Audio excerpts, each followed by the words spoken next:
곽수종의 뉴스 정면 승부. 곽수종의 뉴스 정면 승부.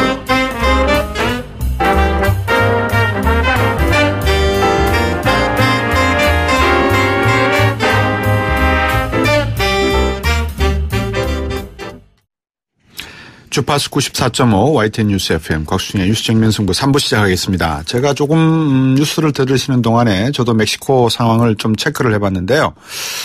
바로 기사가 떴네요. 멕시코 지진 사태로 연락이 두절됐던 한인이 결국 사망했다라는 확인 뉴스가 지금 뜨고 있는데, 뉴스 정면 승부에서 긴급히 이 멕시코로 전화 연결을 어렵게 시도를 해서 전화 연결을 했습니다. 먼저 현지 대사관부터 먼저 연결을 하고 그다음에 한인 회장님 전화 연결해 보도록 하겠습니다. 먼저 멕시코 대사관의 한병진 총영사님 전화 연결했습니다. 안녕하십니까? 네, 안녕하십니까. 주 멕시코 대사관 한병진 총영사입니다. 예, 어려운 시기에 고생이 많으십니다. 네, 아닙니다. 네, 지금 멕시코 현지에 한인분들이 총 몇 분이나 우리 교민들로 계시는가요? 총 6천여 명으로 추산되고 있습니다. 예, 지금까지 지진 피해 좀 이따가 제가 실종됐던 우리 이모 씨가 사망했다는 확인 소식을 여쭤볼 건데, 다른 피해 상황은 전반적인 피해 상황 한번 짚어주시겠습니까? 네, 한인이 운영하는 일부 가게 유리창이 파손되는 거, 그리고 네. 간판이 떨어진 것 이외에 특이한 재산 사항의 손해는 보고되지 않고 있습니다. 네. 그리고 신변의 안전에 관한 어떤 사고는 없습니다. 네. 그쪽에 관광 중인 우리 국민들은 또 안전하게 다 연락이 확인을 하셨는가요? 저희가 가용한 통신 수단을 통해서 파악할 수 있는 대로 파악을 했습니다. 네, 감사합니다. 그러면 이제 조금 전에 아까 여쭤보려고 했던 국민 이모 씨의 시신 확인 또 발견, 이 내용을 한번 여쭤봐야 되겠는데, 시신이 발견됐습니까? 예, 발견됐습니다. 금일 멕시코 시간 새벽 03시 53분에 대사관의 영사가 멕시코시티 부검소에서 우리 예. 교민 이모 씨의 안타까운 사망 소식을 확인했습니다. 아, 그리고 지금 바로 우리 유족들도 가족들도 지금 부검소에 도착했다는 소식을 받았습니다. 네. 많은 국민들이 실종 소식을 듣고 걱정을 하셨는데, 어떻게 된 건지, 어떤 이유로 이렇게 사망을 하시게 됐는지 안타깝게 좀 정리 좀 해 주십시오. 네, 저희가 여기 교민들이 많이 거주하는 센트로 지역에 있는 곳입니다. 네. 근데 이제 5층 건물인데 그 중에 일단 일부 층에서 근무를 하셨던 분인데요. 예. 저희가 이제 지진이 발생했던 시간대에 연락이 두절되었는데 안타깝게도 최종적으로 사망하신 걸로 저희가 공식 확인했습니다. 예, 한병진 총영사님께서 고생을 하신 것 같아요. 담당 영사를 현장에 급파해서 주재국 소방대하고 병원과 여러 가지 협조해서 이제 이 씨의 실종 사항을 놓고 소재를 파악해 오다가 결국 멕시코시티 부검소에서 동양인으로 보이는 시신이 있다 연락을 받고 아마 확인을 하셨는 모양이죠? 네, 맞습니다. 네. 그러면 영사분이 직접 확인을 하신 거네요? 네, 저희가 일단은 아시아 동양인으로 추정되는 사망자가 있다는 첩보를 확인하고, 예. 네, 저희가 일단은 영사를 급히 부검소에 파견해서, 예. 일단은 우리 한국인 여부를 일단 확인했고요. 예. 그걸 확인한 다음에 예. 가족들에게 일단은 최종적으로 확인해 주도록 요청을 해서 지금 가족이 지금 부검소에 도착을 해서 네. 지금 우리 영사와 같이 있습니다. 네. 상당히 좀 바쁘시고 또 뭐라겠습니까? 좀 한인들의 안전에 계속 좀 신경을 써 주셔야 되겠습니다. 그죠? 네, 저희 대사관의 기본적인 최고의 업무가 재국민 보호이기 때문에 네. 이 일에 대해서는 저희가 한치의 소홀함 없이 최선을 다하고 있습니다. 예, 감사합니다. 한병진 총영사님 계속 수고해 주시고 고맙습니다. 네, 감사합니다. 네. 계속해서 멕시코 현지 분위기를 좀 더 들어보기 위해서 이번에는 한인회장, 김현옥 한인회장과 전화 연결을 했습니다. 회장님 안녕하세요. 예, 안녕하세요. 예, 네, 방금 소식을 들었는데 지금 현지 시각은 어떻게 됩니까? 현지 시각은 지금 새벽 5시 10분을 아이고. 다 돼갑니다. 예, 조금 전에 한병진 총유상님하고도 통화를 했는데 정부도 그렇고 우리 교민분들도 그렇고 다들 놀라셨겠습니다. 그죠? 바쁘시고 그죠? 예, 지금 뭐 이 시간에 안타까운 마음을 금할 수가 없겠네요. 예. 그런 마음입니다. 솔직히 말해. 총연사, 예. 예, 말씀하십시오. 예, 한백년 총연사께서 한 6,000분이 우리 교민으로 계신다고 했는데, 회장님께서 네, 다. CT에서만 한 6,000명. 예. 하고 있습니다. 그렇군요. 예. 그러면 김현웅 회장께서 전부 다 우리 교민분들의 어떤 연락망, 비상연락망, 요 체제에도 유지하고 계십니까? 예, 지금 지진을 대비하여, 대사관과 아니면은, 비상연락망을 구축하고, 항시 24시간 지금 며칠간 대기 중입니다. 예. 교민 안전을 위해서. 네. 7.1이었다고 하는데 이제 여진이 또 올 가능성이 있지 않습니까? 그죠? 네네. 회장님이. 항시 네. 말씀하십시오. 항시 대지진 후에는. 예. 멕시코에서 이거 전례를 보면은 이들이 항시 오고 그런 상황이 많이 발생합니다. 그렇군요. 그래서 교민 안전을 위해서. 대상과 아니면은 서로 협조하여 최선을 다하려고 지금 노력을 하고 있는 중입니다. 네. 건물이 무너지고 파괴가 되고 또 대규모 정전까지 발생했다고 하는데 어떤 지원이 지금 가장 시급하다고 보십니까?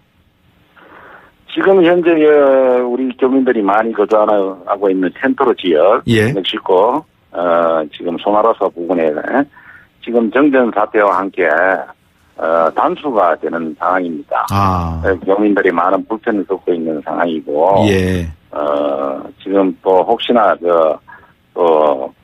밤에 또 이 지진이 올 수 있으니까, 밤에 지진이 올 경우에 대비해서 안전을 당부하고 있는 중입니다. 이제 동이 트면은 좀 더 구체적인 피해 상황을 놓고 또 구조 활동이나 이런 여러 가지 일들이 벌어질 것 같은데 치아파스 주에서 대규모 지진 난 지 10일 만에 일어나서 충격이 좀 컸겠습니다. 그죠? 네네. 이번 지진은 지금 12월 전에 지진보다도 더 체감적으로 강하게 느꼈습니다. 그럼 우리 교민들의 불안과 지금 솔직히 말해 많은 불안감을 느끼고 있는 상황이에요. 그 회장님이 느끼시기에 지진이 어느 정도였습니까? 느끼시기에? 저도 멕시코 온 지는 한 18년 됐습니다. 그런데 오늘 같은 이런 천지재변의 두려움의 공포는 처음으로 느껴보는 저희 심정입니다.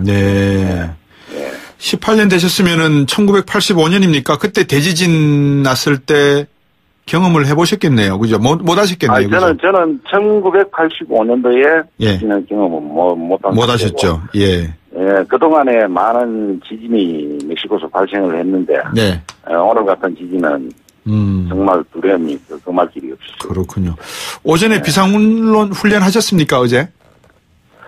멕시코 시티 정부에서 32주기 기념으로 그 지진을 되새기기 위해서 오전 11시경에 비상훈련을 했습니다. 하고 난 후에 2시간 후에 지진이 발생했습니다. 그렇군요. 그나마 조금 다행이었습니까? 그러면 훈련한 게 좀 효과가 있었습니까? 어떻게? 효과는 있었지만은 물론 지진 강도가 강했기 때문에 피해는 아무래도 많이 발생했다고 생각합니다. 제가 이 정신없는 와중에 효과가 있었다는 질문 드리는 게 참 죄송합니다. 정신없이 바쁘시고 또 새벽 시간인데 이렇게 전화 연결까지 응해주셔서 너무 감사드리고요. 교민 피해 상황 계속 정부 당국과 함께 챙겨주시고 고생 좀 해주십시오. 고맙습니다. 네네, 감사합니다. 수고하십시오. 김현욱 멕시코 한인 회장이셨습니다. 곽수종의 뉴스 정면 승부. 방송 들으시고 의견 있으신 분들은 지금 바로 샵 0945, 샵 0945. 짧은 문자 50원, 긴 문자 100원이 부과되는 휴대전화 문자 메시지를 보내주세요. 오늘 들으신 방송은 YTN 라디오 홈페이지와 곽수종의 뉴스 정면 승부 팟캐스트를 통해 다시 확인할 수 있습니다.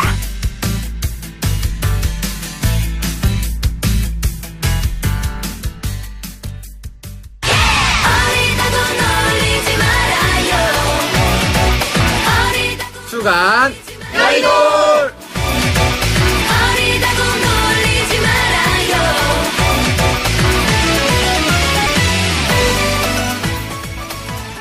네, 매주 수요일 이 시간 여의도의 막내 젊은 분들의 생각을 한번 들어보는 시간입니다. 정치하는 청년 주간 여의도. 오늘도 두 분 모셨는데요. 더불어민주당의 정당발전위원회의 장경태 위원 그리고 바른정당의 이준석 최고위원 두 분 모셨습니다. 안녕하세요. 네, 안녕하세요. 예, 어떻게 주말은 잘 지내셨습니까? 지난 주말은? 네. 이준석 위원은 아직까지 감기가 안 났어요? 예, 그런 것 같습니다. 예, 지역 활동을 다시 이제 막 하다 보니까 추석 앞두고 술도 많이 먹고 이래가지고 건강 관리가 쉽지 않습니다. 장경태 위원 술을 많이 먹고 이 말에 어떻게 술을 좀 하세요? 저도 좋아하는 편이라서요. 많이 먹긴 한데 요즘에 조금 바빠서 못 먹고 있습니다. 네. 아니, 청취자분들이 제가 무슨 이제 술고래인 줄 알고 오해하실까봐. 정치를 하면 술을 먹어야 되나 그렇죠. 사람과의 교감이 제가 능동적으로 마시는 술이 아니라 주는 술 받아 마셨는데도 이렇게 됩니다. 정치하다 보면. 그렇죠. 그렇군요. 아이고 저는 술을 못 마시는 비주류라서 정치는 뭐. 자, 그러면 오늘 주제는 여성 정책 관련한 토크 콘서트에 요즘 이 젠더 폭력이 뭐냐 이렇게 물었다는 자유한국당 홍준표 대표 이야기를 좀 해볼까 합니다. 네. 지금 이분이 말하는 스타일이 좀 이 젠더 폭력이 뭐냐 이렇게 말씀하시는 스타일인데 이제 그러다 보니까 자유한국당 아직 멀었다. 어제 토론회에서는 이런 지금까지 나왔다고 하더라고요. 근데 사실 저는 이번에 이 젠더 폭력 관련 논란을 보면서 사실 당대표가 어디 이런 토론회 간 게 크게 기사화되기 어렵거든요. 네. 그런데 홍준표 대표는 역시 가는 데마다 기사를 뽑아내는 재주는 있구나.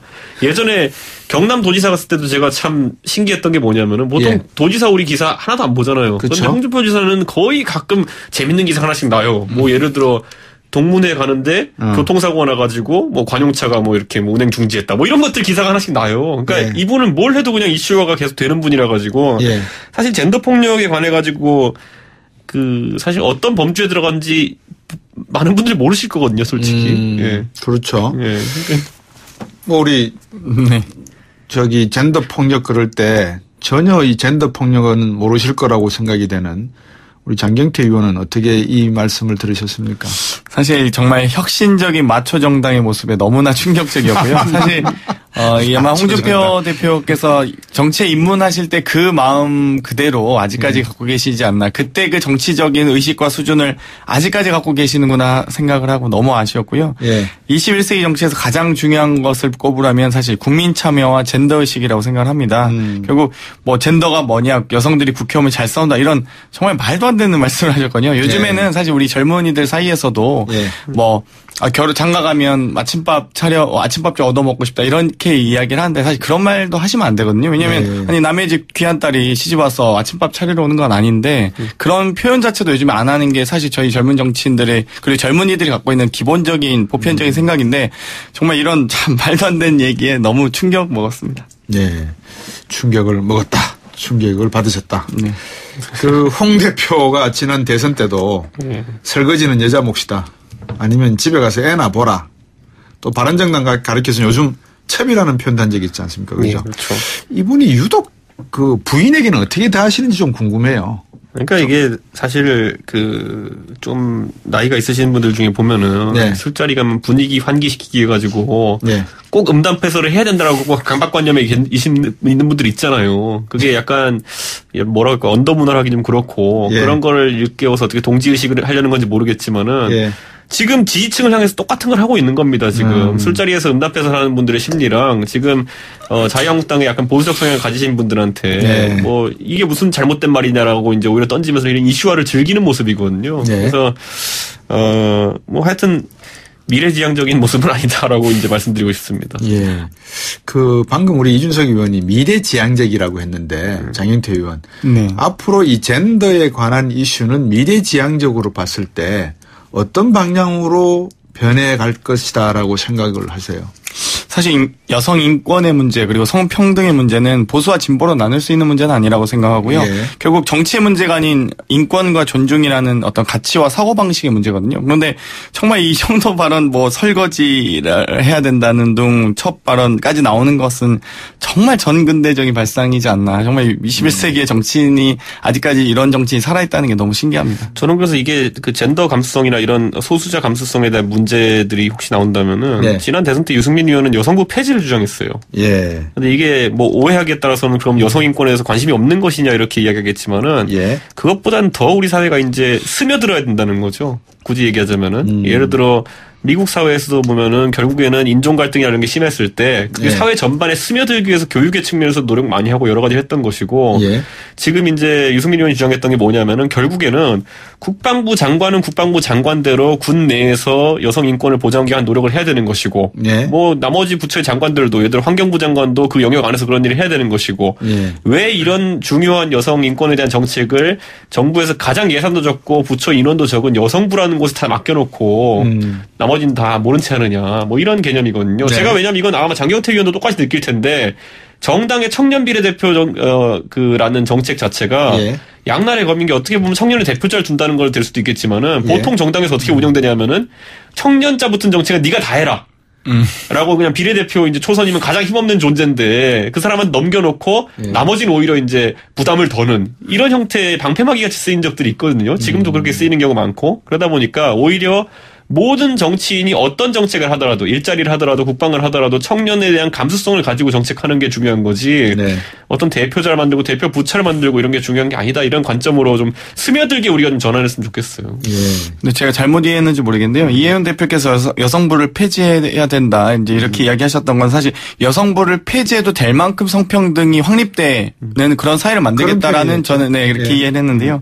사실 여성부가 있는 이유는 이제 뭐 예전에 여성 그 특별위원회에서 이제 여성부로 바뀌는 과정에서도 결국 각 부처에서도 소수자일 수밖에 없는 여성들의 기본적으로 유리천장이고 예를 들면 여성 아무리 행시 출신의 여성 공무원이 국토부에 간들 거기서 국장실장 못 달지 않습니까 지금 현재. 그러다 보니까 여성 정책을 종합하고 기본 계획을 수립할 수 있는 여성부의 필요성은 너무나 아직까지는 중요하다 생각하고요. 그리고 여성부 장관이 나와서 지금 현재 30% 이제 겨우 채우고 있는데 그전에는 10%대도 안 되지 않았습니까. 그러니까 여성부 장관이 직접 나서서 국토부 장관, 환경부 장관 그리고 기재부 장관 만나서 여성 정책에 대한 지원과 어떤 예산을 꼭 편성해달라 이런 요구를 끊임없이 해야 되는 그 이유 때문에 여성부가 있어야 됩니다. 그런데 보통 국무회의에서 여성부 장관은 말 하나도 못한다 그러더라고요.